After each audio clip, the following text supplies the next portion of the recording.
Lorsque l'on est palestinien et que l'on évolue dans un club de football en Cisjordanie, il y a bien plus que des considérations sportives à gérer. Il faut aussi jongler avec les interdictions de déplacement et de sortie à l'étranger imposées par Israël. La Fédération palestinienne veut en finir avec ces barrières. Elle exige des sanctions à l'encontre de l'État hébreu lors du prochain congrès de la FIFA. Reportage de Gallagher Fenwick.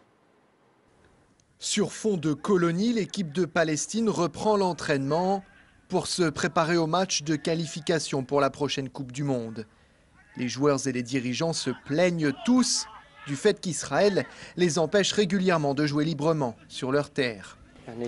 Se déplacer, voyager, c'est très compliqué pour nous. Ça met une pression inutile sur toute l'équipe. Dès qu'on doit aller quelque part en Palestine ou à l'étranger, on nous met des obstacles. C'est vraiment dur.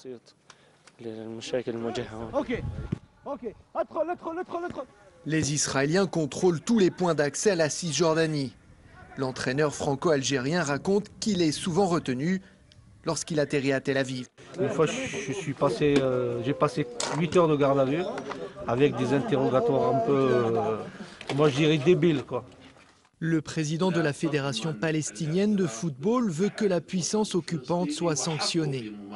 Lors du prochain congrès de la FIFA, il va déposer une résolution réclamant la suspension de l'État hébreu au sein de l'organisation.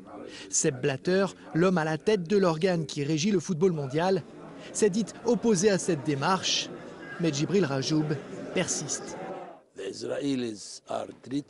Les Israéliens font preuve de haine, d'hostilité et de racisme à notre égard.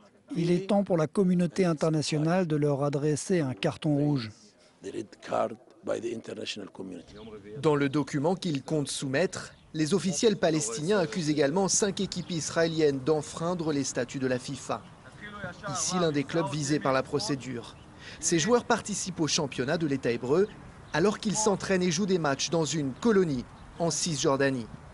Une présence illégale au regard du droit international. Nous, on ne se mêle pas de politique. Tout le monde peut avoir son opinion et l'exprimer librement. On respecte tout le monde. De notre point de vue, il n'y a aucun problème. Ici, c'est ma maison. Je suis né ici.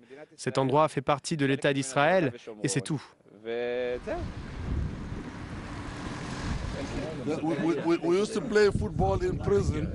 Pour faire passer leurs textes, les Palestiniens comptent sur leurs soutiens internationaux. Aujourd'hui, c'est un Sud-Africain qui a milité contre l'apartheid et qui est désormais président d'une ONG antiraciste qui leur rend visite. Nous sommes ici en tant que membres de la FIFA.